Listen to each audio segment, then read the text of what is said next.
Hello to all, hope you all are good and doing good with your subject also. So today we are going to discuss, as you know, integration by parts and very important topic. CBSE के according बहुत important है बेटी ये, और exam में आने के chances होते हैं. बहुत इजी है, थोड़ी सी प्रैक्टिस चाहिए और फिर आप इसके क्वेश्चंस करने के लिए कंफर्टेबल हो जाओगे. So let's start with the topic. So integration by parts, इसमें आपने क्या करना है कि इसमें दो चीज़ें मल्टीप्लाई हो रही होंगी, जैसे u एंड v, ये दोनों मल्टीप्लाई हो रहे हैं आपके पास. आपने प्रोडक्ट रूल सीखा है डेरिवेटिव्स में कि अगर दो चीज़ें मल्टीप्लाई होती हैं तो आप उसको कैसे उसको डिफ्रेंशिएट करते हो. And the formula was that first as it is means u as it is derivative of v plus v as it is derivative of u. In the same way ऐसे ही आपने इंटीग्रेशन में भी करना है कि इंटीग्रेट कैसे करते हैं अगर दो चीज़ें मल्टीप्लाई होती हैं. और उसका फॉर्मूला क्या है हमारे पास, जैसे आपको यहाँ मल्टीप्लीकेशन नजर आ रही है, u as it is integration of v minus derivative of u integration of v and then the whole integration. जो ये आपको नजर आ रही है ना, ये हमारे पास होल इंटीग्रेशन. और ये कब अप्लाई करनी है, जो भी यहाँ से हमें रिजल्ट मिलेगा, whatever the result we will get from this part, we will apply the whole integration on that particular term, उस पर हम अप्लाई करेंगे. इसी फॉर्मूले को लर्न करने का एक सेकेंड मेथड है कि आप इसको 1 और 2 में भी कर सकते हो लर्न.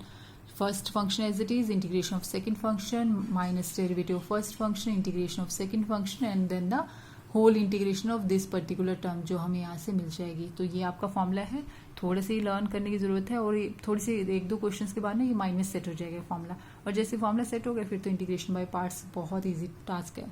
अब मेन जो टारगेट है, जो आपको ध्यान रखना है, वो ये है कि आप किस फंक्शन को फर्स्ट फंक्शन लोगे. ये नहीं कि जो फर्स्ट दिख रहा है, जो आपको पहले लिखा हो वो आपका फर्स्ट फंक्शन है.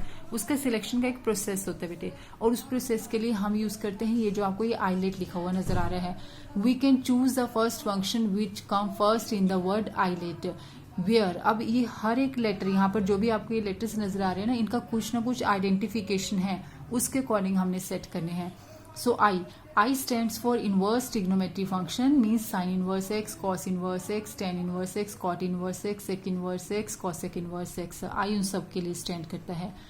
Then L stand for logarithmic functions. log के टर्म में होता है ना, log x, log 3x, इस तरह से. A stands for algebraic function. algebraic function कैसे होते हैं, जो x की टर्म में होते हैं, जैसे x square 3x x plus 3 whole cube, ऐसे वाले function. I stands for trigonometry function. trigonometry function means tan x, sec x, cos x, sin x, cos x, ऐसे वाले सारे functions हो जाते हैं हमारे. E stands for exponential function. ये जो आपको यहाँ नजर आ रहा है ना, ये exponential function means e raised to power x, e raised to power 2x, e raised to power 10x, इस तरह के जो हमारे ये फंक्शन है. सो जो ये आईलेट है, इसमें हर एक लेटर बेटा कुछ ना कुछ आइडेंटिफाई करता है और उस लेटर के अकॉर्डिंग हम अपने फंक्शंस को सिलेक्ट करते हैं कि हमारा फंक्शन किस तरह का होगा, कौन सा फंक्शन हमारा फर्स्ट फंक्शन काउंट होगा. For example here I have a question, integration of x sine 3x dx. इसमें x हमारे कौन सी कैटेगरी में आता है, एल्जेब्रिक. साइन 3x कौन सी कैटेगरी में आता है, ट्रिग्नोमेट्री. और आईलेट में a पहले आता है, t बाद में आता है. ये देखिए आईलेट में a हमारा फर्स्ट प्लेस पर होता है, मतलब t से पहले होता है, a t से पहले है और देन t है. सो एल्जेब्रिक फंक्शन फर्स्ट फंक्शन होगा और ट्रिग्नोमेट्री फंक्शन अगर है तो वो सेकंड फंक्शन होगा. तो ये अब हमने ऐसे सिलेक्ट किया, ये फर्स्ट फंक्शन और ये हमारा सेकंड फंक्शन. अब अप्लाई कीजिए यहाँ फॉर्मूला. जब आप यहाँ फॉर्मूला अप्लाई करोगे, तो जब हम इस फॉर्मूला से मूव करते हैं तो देखो x है, x हमारा u है, u मीन्स x हो गया और v के प्लेस पर क्या है, sine 3x. So u as it is integration of v, ये आपको यहाँ नजर आ रहा है. So integration of sine 3x होगी. उसके बाद derivative of u means derivative of x, integration of v means integration of sine 3x. u के प्लेस पर x है और v के प्लेस पर है साइन 3x. आपने ये सब सब्स्टिट्यूट कर दिया and then the whole integration. ये हमारे पास जो होल इंटीग्रेशन है according to our formula, substitute कर दिए बेटे. अभी सिर्फ वैल्यूज पुट की हैं. अब आप इसको इंटीग्रेट स्टार्ट कीजिए करना. x से integration of sine 3x is minus cos 3x divided by 3. Then derivative of x is 1. Again integration of sine 3x is minus cos 3x upon 3. यहाँ तक हो गया. अब ये क्या बन जाएगा, minus x cos 3x upon 3, और ये चीज क्या हो जाएगी, प्लस cos 3x अपॉन 3, और उस 3 को हम बाहर भी ले सकते हैं. अब आगे देखिए इसके बाद, तो जब हमने यहाँ पर ये सारी टर्म आ गई, ये एज इट इज में ही रहा 1 अपॉन 3 सेम, और cos 3x की इंटीग्रेशन क्या होगी, sin 3x अपॉन 3. ये टर्म सेम आ गई बेटे, और ये क्या हो गया, 1/9 से 1/9 हो गया मल्टीप्लीकेशन के बाद, और ये कितना आ गया sin 3x and plus c constant of integration. So इस क्वेश्चन में कुछ भी नया नहीं था, सिर्फ फॉर्मूले को हमने यूज किया था अपने टर्म्स के साथ, उसको किस वे में पुट करना है और कैसे कैसे इंटीग्रेट करना है। अब नेक्स्ट क्वेश्चन देखिए। यस बेटे, अब हमारा जो क्वेश्चन है सेकंड क्वेश्चन है, और बुक के अकॉर्डिंग ये थर्ड क्वेश्चन एनसीईआरटी में, integration of x square e raise to power x dx. और ये कौन सी कैटेगरी है? एल्जेब्रिक। और ये कौन सी कैटेगरी है? एक्सपोनेंशियल। और एल्जेब्रिक फर्स्ट ए पहले आता है, एक्सपोनेंशियल बाद में आता है आईलेट के अकॉर्डिंग। ठीक है, आपने ध्यान रखना है, आईलेट लिखा होगा, आईलेट ना लिख कर रख लेना एक साइड पर कहीं। सो ए पहले आता है और एक्सपोनेंशियल बाद में आता है। ठीक है बेटा, तो एल्जेब्रिक फंक्शन फर्स्ट होगा और एक्सपोनेंशियल फंक्शन सेकंड फंक्शन हो गया। सो यहाँ पर अब जब हम करेंगे तो x square same integration of e raise to power x, हमने फॉर्मूला यहाँ लिखा हुआ है और आप इस फॉर्मूले के अकॉर्डिंग अपनी टर्म्स को सब्स्टिट्यूट करते जाइए। Then derivative of u means x square का डेरिवेटिव हो गया, और इंटीग्रेशन ऑफ वी तो e raise to power x की इंटीग्रेशन फॉर्मूला में पुट कर दिया। ये x square same integration of e raise to power x is e raise to power x minus derivative of x square is 2x, integration of e raise to power x is e raise to power x. ये 2 हम बाहर ले गए। ठीक है, अब हमारे पास क्या बच रहा है? X e raise to power x. Again बेटे 2 टर्म्स मल्टीप्लाई हो रही है ना, तो इसका मतलब फिर से आपने क्या करना है, इंटीग्रेशन बाय पार्ट्स फिर से अप्लाई करना है। तो इस क्वेश्चन में 2 बार अप्लाई करना पड़ा हमें। ये जो सम टर्म सेम है ना, जिनकी इंटीग्रेशन हो चुकी है, उनको हमें कुछ नहीं है, वो साथ साथ लिखते जाइए। ये -2, अब इस पर फिर से आईलेट अप्लाई करेंगे तो first as it is integration of second minus derivative of first integration of second and then the whole integration. ये टर्म तो सेम आ गई, e raise to power x की integration e raise to power x, derivative of x is 1 and integration of e raise to power x is e raise to power x.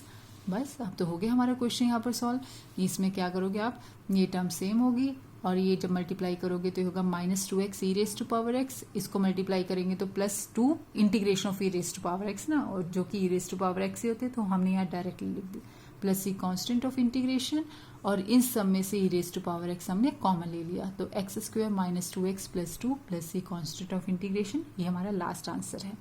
ठीक, अब हम move करते हैं next question पर, और ये हमारे लिए है थर्ड क्वेश्चन, बट बुक में है ये 7th question, x integration of x sine inverse x dx. अब इस क्वेश्चन को ना बेटे हम 2 मेथड से करेंगे, आपके लिए जो कंफर्टेबल हो आप उससे करना, इसको आप समझिए दोनों तरीके और फिर उसके अकॉर्डिंग आप मूव करना, जैसे जैसे आपके क्वेश्चंस कर रहे आप जो कंफर्टेबल फील करोगे।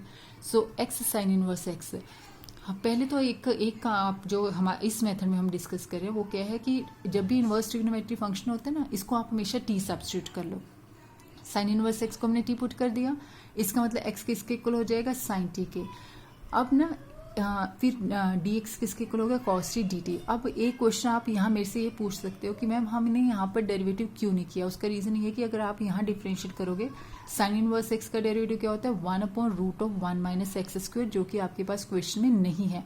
यही रीजन था कि हमने इसको यहाँ पर डिफरेंशिएट नहीं किया, क्योंकि इसका तो डेरिवेटिव क्वेश्चन में हमारे पास है ही नहीं ना, हम अब बल्कि और मुश्किल कर देते अपने क्वेश्चन को। तो यहाँ तक हमारा होगी टर्म। अब टर्म्स चेंज कर दो, x की वैल्यू कितनी है, साइन t, ये आपको यहाँ नजर आ रही है। साइन इनवर्स की वैल्यू कितनी है, t, और dx की वैल्यू कितनी है, cos t dt, ये रही बेटी यहाँ पर वैल्यू। ठीक है, तो ये बन गया t sine t cos t dt। अब साइन और cos जब भी एक साथ आते हैं, ये आपको मैंने सिखाया है कि तब आपने 2 से डिवाइड और 2 से मल्टीप्लाई करके साइन 2t बनाना है या साइन 2x बनाना है, तो उसके अकॉर्डिंग अब हम काम करते हैं। सो ये हमने 2 से डिवाइड 2 से मल्टीप्लाई कर दिया, ये बन जाएगा साइन 2t। अब आपने अप्लाई करना है आईलेट, मीन्स पाई पार्ट से अब हम करेंगे। अब हमारे पास 2 ही तो फंक्शन है, टी कौन सी कैटेगरी में आ गया, एल्जेब्रिक, और ये कौन सी है, ट्रिग्नोमेट्रिक कैटेगरी। और एल्जेब्रिक ए पहले आता है टी से, ये रहा ए पहले आता है टी से। ठीक है बेटे, so algebraic first function, trigonometric second function. Apply कीजिए अपने बाई पार्ट्स के फॉर्मूले को। First as it is integration of second minus derivative of first integration of second, substitute कर दिया। अब बस इसको इंटीग्रेट करते जाना, ये सेम आ गया। साइन 2t की इंटीग्रेशन क्या हो जाएगी, माइनस कॉस 2t/2, ये वाला माइनस सेम, t का derivative 1 with respect to t कर रहे हैं क्योंकि, और साइन 2t की इंटीग्रेशन माइनस कॉस 2t/2। ठीक है बेटा, अब ये वाला जो डिनोमिनेटर में आपको दोनों में 2 नजर आ रहे हैं ना, उसको हम बाहर लेंगे तो वो 1/4 हो गया। ये हो गया माइनस t cos 2t, और ये हो जाएगा plus integration of cos 2t। उसके बाद बस इंटीग्रेशन रह गई अब तो हमारे पास। ये टर्म सेम, ये टर्म सेम, इसकी इंटीग्रेशन होगी साइन 2t/2। अब मल्टीप्लाई कर दीजिए, ब्रैकेट ओपन कीजिए, तो ये होगा -1/4 और ये हो जाएगा +1/8। अब आपने एक काम करना है, और वो इसलिए ज़रूरी काम है कि हमें सामने वाला जब आपका पेपर चेक करेगा ना बोर्ड में, तो उसको ये नजर आए कि बच्चे ने एफर्ट्स किए हैं, समझा है चीज़ों को, ठीक है। तो उसके लिए आपने क्या करना है, बैक सब्स्टिट्यूशन हमें पता है ना, जब हम खुद कुछ सब्स्टिट्यूट करते हैं तो इंटीग्रेशन में उसको बैक सब्स्टिट्यूशन हमें करनी है, तो आपको टी को वापस एक्स की टर्म में लेके आना है उसके लिए। लेकिन ट्रिग्नोमेट्री में हमेशा कैसे बैक सब्स्टिट्यूशन करनी है ये याद रखना। आपने अपने क्वेश्चन में, ये देखिए, आपने अपने क्वेश्चन में क्या किया था, हमने पुट किया था साइन इनवर्स एक्स को टी पुट किया था ना, इसका मतलब एक्स की वैल्यू कितनी है, साइन टी, मतलब आपको पूरे क्वेश्चन में साइन टी बनाना है जब हमने बैक सब्स्टिट्यूशन करनी है। तो यहाँ पर cos 2t है ना, cos 2t का formula in terms of sine क्या था, ये 1 - 2 sin स्क्वायर टी, और साइन 2t का फॉर्मूला क्या होता है, 2 sin t cos t, ठीक है। अब ये तो साइन टी में आ गया, बट ये भी साइन टी में आ गया, बट ये क्या है, cos, तो cos को वापस चेंज कर दिया हमने, √1 - sin स्क्वायर टी। अब जहां जहां आपको नजर आ रहा है सिर्फ साइन टी नजर आ रहा है, अब आप वैल्यूज पुट करते जाइए। 1/4 सेम, टी की वैल्यू साइन इनवर्स एक्स, ये सेम, और ये हो जाएगा 2x², क्योंकि साइन टी की value x। 1/4 same, sine t की वैल्यू x, और ये कितना हो जाएगा, √1 - x² and plus C constant of integration. ये तो फर्स्ट मेथड था। अब हम ऐसे ही एक और मेथड, इसी क्वेश्चन को दूसरे वे में कैसे कर सकते हैं उसको डील करते हैं। अब बेटे जो सेकंड मेथड है, हमने यहाँ लिखा और इसी क्वेश्चन को दूसरे वे में कैसे डिस्कस कर सकते हैं। जब हमने फर्स्ट वे डिस्कस किया था तो उसमें हमने क्या किया था, सब्स्टिट्यूशन अप्लाई किया था। अब हम सब्स्टिट्यूशन से नहीं करेंगे, हम डायरेक्ट करते हैं। जब डायरेक्टली करोगे तो ये इनवर्स ट्रिग्नोमेट्री फंक्शन है और ये है एल्जेब्रिक फंक्शन है। तो इनवर्स ट्रिग्नोमेट्री फंक्शन पहले आता है आईलेट के अकॉर्डिंग, आई पहले आता है, इनवर्स ट्रिग्नोमेट्री पहले आता है, और जब एल्जेब्रिक बाद में आता है। So sine inverse x first function and x is second function. फॉर्मूले में पुट कीजिए, first as it is integration of second minus derivative of first, integration of second, and then the whole integration, ठीक है। ये term same होगी, x की integration क्या होगी, x²/2, साइन इनवर्स एक्स का डेरिवेटिव √1/√1 - x², अगेन एक्स की integration x²/2। ये पार्ट तो सेम है, बस उसको हमने 1/2 x² साइन इनवर्स एक्स में लिख लिया। ये 2 हम ले गए आउटसाइड, इनसाइड हमारे पास कितना है, x² √1 - x²। अब इसमें क्या करना है, इसको कैसे इंटीग्रेट करोगे, जो ये टर्म हमें नजर आ रही है यहाँ पर। यहाँ ना तो सब्स्टिट्यूट, अगर आप इसको टी पुट करोगे तो ऊपर डेरिवेटिव नहीं मिलेगा, ना आप यहाँ पर पार्शियल फ्रैक्शन अप्लाई कर सकते हो, ना ही यहाँ पर आप कंप्लीटिंग द स्क्वायर अप्लाई कर सकते हो। तो कैसे अप्लाई करना है इसको, कैसे क्वेश्चन को डील करते हैं इस वाले को, जैसे ये टर्म दे रखे ना वैसे ही बनाओ। x² विद नेगेटिव साइन है ना, तो इस नेगेटिव को हम अनसाइड द इंटीग्रेशन साइन अंदर ले गए, -x² हो गया। 1 ऐड और 1 सब्ट्रैक्ट कर दो, क्योंकि ये हमें नीचे भी नजर आ रहा है। बस अब आपका काम हो गया। ये first term upon denominator separate करो, second term upon denominator separate कर दो, इनको अलग अलग कर दिया। ये कैंसिल करेंगे तो √1 - x², ये एज इट इज। अब ये कौन सी फॉर्म है, ये है हमारे पास √1 - ये रही हमारे पास, ये है √a² - x², और जो ये दूसरी आपको नजर आ रही है ये क्या है, 1/√a² - x², और क्या फॉर्मूला होता था, x/2 √a² - x² plus a²/2 sine inverse x/a, और इसकी इंटीग्रेशन किसके इक्वल होती थी, साइन इनवर्स x/a के इक्वल होती थी इसकी। बस इसको अब आपने यहाँ पर यूज करना है। तो ये क्या हो जाएगा, x/2 √a² - x² plus a²/2 sign inverse x, और इसकी इंटीग्रेशन करोगे तो वो भी साइन इनवर्स x। यहाँ सिर्फ फॉर्मूला यूज किया हमने दोनों में। अब ये टर्म सॉल्व होकर कितनी हो जाएगी, 1/2 साइन इनवर्स x। बस बेटे अब ब्रैकेट ओपन करना है, कुछ नया काम नहीं बचा, ये तो सेम ही था। ब्रैकेट ओपन करोगे तो x/4 हो जाएगी ये टर्म, और ये टर्म आ गया था ना -1/2 साइन इनवर्स x, उस -1/2 को 1/2 से मल्टीप्लाई करोगे तो -1 साइन इनवर्स x। इन दोनों में से साइन इनवर्स x हमने कॉमन ले लिया, ये टर्म आई, ये एज इट इज में, plus C constant of integration. यहाँ एलसीएम ले लोगे तो ये होगा 2x² - 1/4, और वो 4 बाहर ले जाना। आपका ये आंसर और जो आपने पहले मेथड से किया वो दोनों सेम है। तो दोनों को थोड़ा ध्यान से सुनना, दोबारा रिपीट करना, अगर नहीं समझ में आए किसी भी वे से करना, वो आपकी चॉइस है। फिर भी कहीं डाउट रहे तो फिर मेरे से डिस्कस करना। Now move to the next question. अब हमारा है क्वेश्चन नंबर 4 और एक्सरसाइज का क्वेश्चन नंबर 22 है, integration of sine inverse 2x/1 + x² dx। अब इस क्वेश्चन में क्या करना है, इनवर्स ट्रिग्नोमेट्री आती है तो आपको सब्स्टिट्यूट तो करना ही पड़ेगा ना, जिससे बाहर वाला इनवर्स फंक्शन कैंसिल हो सके। और ये सब्स्टिट्यूशन इस तरह से होनी चाहिए कि फॉर्मूला बने कुछ ना कुछ। वैसे तो ये ऐसा फॉर्मूला इनवर्स ट्रिग्नोमेट्री में आपको पता है, आपने सीखा हुआ है, नहीं लर्न हो, नहीं याद हो तो आप एक्स को यहाँ पर सब्स्टिट्यूशन करोगे, एक्स को tan थीटा, डेरिवेटिव लीजिए तो होगा dx equals to sec square theta d theta. ठीक बेटा, अब क्वेश्चन चेंज कर दिए, sine inverse 2 tan theta upon 1 plus tan square theta और dx की वैल्यू कितनी होगी, sec square theta d theta. ये कितना हो गया हमारे पास, ये क्या होता है साइन 2 थीटा, ये टर्म सेम। आप ये साइन इनवर्स और साइन 2 थीटा कैंसिल कर देंगे तो सिर्फ 2 थीटा रहेगा और sec स्क्वायर थीटा सेम, ये 2 भी बाहर ले जाओ तो theta sec square theta and d theta इतना रहा। अब आपको पता है आप यहाँ आइलेट अप्लाई करोगे, ये एल्जेब्रिक है और ये है ट्रिग्नोमेट्री फंक्शन, तो आइलेट अप्लाई कीजिएगा और उससे आपको आपका फाइनल आंसर मिलेगा। बट थीटा को बैक सब्स्टिट्यूट करना है एक्स में और यूज कर लीजिएगा tan को, अगर कहीं लगे आपको यूज करना है, जैसे मैंने अभी आपको सिखाया था बैक सब्स्टिट्यूट कैसे करना है। ठीक है, अब नेक्स्ट क्वेश्चन देखो, नेक्स्ट है हमारा integration of e raise to power 2x sin x dx। अब इसमें एक्सपोनेंशियल फंक्शन सेकंड होता है और ट्रिग्नोमेट्री फंक्शन फर्स्ट होता है, तो हमने वैसे मूव किया, first as it is integration of second minus derivative first integration of second, ये same e raise to power 2x की integration e raise to power 2x upon 2, sine x का derivative cos x, e raise to power 2x की integration e raise to power 2x upon 2, इसको हमने लिख दिया 1/2 e raise to power 2x sine x, ये हो गया -1/2 cos x e raise to power 2x। Again ये दोनों मल्टीप्लाई हो रहे हैं ना, मीन्स फिर से आइलेट अप्लाई होगा। अब हम आइलेट का फॉर्मूला नहीं लिख रहे हैं, अब हम डायरेक्टली यूज करें, अब आप सबको आता है। So first as it is integration of second e raise to power 2x की integration e raise to power 2x upon 2 minus derivative first which is minus sine x and integration of second वो हमने यहाँ लिख दी। तो ये क्या बन गया होगा, ये तो सेम, ये क्या बना -1/2 -1/4 cos x e raise to power 2x और -1/2 को जब यहाँ मल्टीप्लाई करेंगे तो होगा -1/4 sin x e raise to power 2x।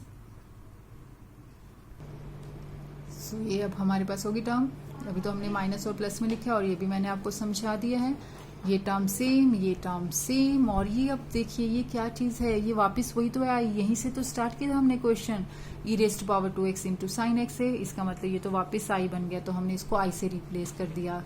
क्योंकि बेटी जब भी एक्सपोनेंशियल ट्रिग्नोमेट्री आती है ना, कभी भी दोनों में से कोई भी चीज ऐसी नहीं है जो खत्म हो सके ना। तो ट्रिग्नोमेट्री का आप जब भी इंटीग्रेट या डिफरेंशिएट करो वो ऐसे sine cos cos sine, sine cos cos sine ऐसे मूव करेगा, एक्सपोनेंशियल भी ऐसे ही है, तो ये कभी भी टर्मिनेट होने वाली टर्म्स नहीं है। तो ये अब आपको नजर आ गया कि ये वापस आई है, तो हमने इसको आई से रिप्लेस कर दिया और अब आपका क्वेश्चन यहीं पर खत्म, क्योंकि ये टर्म क्या होगी -1/4, इधर आएंगे तो +1/4 हो जाएगा, ये तो एज इट इज में ही रहेगी टर्म्स। ये हो गया 5/4, ये टर्म्स एज इट इज में, और जो ये टर्म थी यहाँ पर जो 5/4 था दूसरी तरफ लेके जाएंगे तो 4/5, ये अगेन एज इट इज। अब इन दोनों में से अब आप e raise to power 2x भी कॉमन निकाल सकते हो और 1/2 और 1/4 है तो एलसीएम लेंगे तो 1/4 बाहर आएगा और यहाँ 2 आ जाएगा। ये तो अब आपको पता है, मुझे समझाने की टर्म नहीं है कि कैसे टर्म आई। 4 और 4 कैंसिल, ये टर्म आ गई, ये टर्म आ गई और ये आपका लास्ट आंसर आ गया। ठीक है, अब आगे देखिए। अभी ठीक जो आपको ये बाकी ये 7.6 एक्सरसाइज के क्वेश्चंस नजर आ रहे हैं ना, ऐसे ही करना है। जहां ये इनवर्स ट्रिग्नोमेट्री नजर आ रही है, अब मैंने इसको 2 वे में सिखाया, कैसे भी कर लेना वो आपकी मर्जी है। इस क्वेश्चन में साइन इनवर्स एक्स को टी पुट करके ही करना, क्योंकि ये तो एक ही फंक्शन नजर आ रहा है ना, तो इसमें ऐसे ही करना। इसमें आप कॉस इनवर्स एक्स को टी पुट करना, तो ये डेरिवेटिव है वही हो जाएगा, जैसे कॉस इनवर्स एक्स को टी पुट करोगे तो डेरिवेटिव लेना 1/-1/√1 - x² dx equals to dt, तो ये ऐसे हो जाएगा वहीं पर डायरेक्टली। ये जो tan इनवर्स x नजर आ रहा है ना, जब भी एक फंक्शन होता है तो हमेशा आपने 1 लेना होता है, उस 1 को सेकंड फंक्शन। मीन्स मैं ये आपको कह रही हूँ कि जो ये tan इनवर्स x है, ये अगर सिंगल है तो इसके साथ 1 लेंगे, फिर आप आइलेट अप्लाई करोगे, ये हमेशा फर्स्ट फंक्शन ही होगा और ये हमेशा उस टाइम सेकंड, 1 हमेशा सेकंड फंक्शन की तरह ही ट्रीट करना है। ठीक है, बस अब हो जाएंगे। अब इनको ट्राई करना, डाउट हो तो मेरे से डिस्कस करना। अब इसकी एक और टाइप बची है, ये हम डिस्कस करते हैं, ये एक्सपोनेंशियल वाली ना, ये अगर यहाँ पर है, ये जो आपको ये नजर आ रहे क्वेश्चंस, ये हम नेक्स्ट वीडियो में भी डिस्कस करेंगे। ठीक है, तब तक आप प्रैक्टिस कीजिए, डाउट है तो फिर मेरे से डिस्कस करना। और इम्पॉर्टेंट है, ये ज्यादा इंपॉर्टेंट है उससे भी, क्योंकि मैक्सिमम टाइम बोर्ड में ये आए हैं, तो हम इसको नेक्स्ट वीडियो में डिस्कस करते हैं।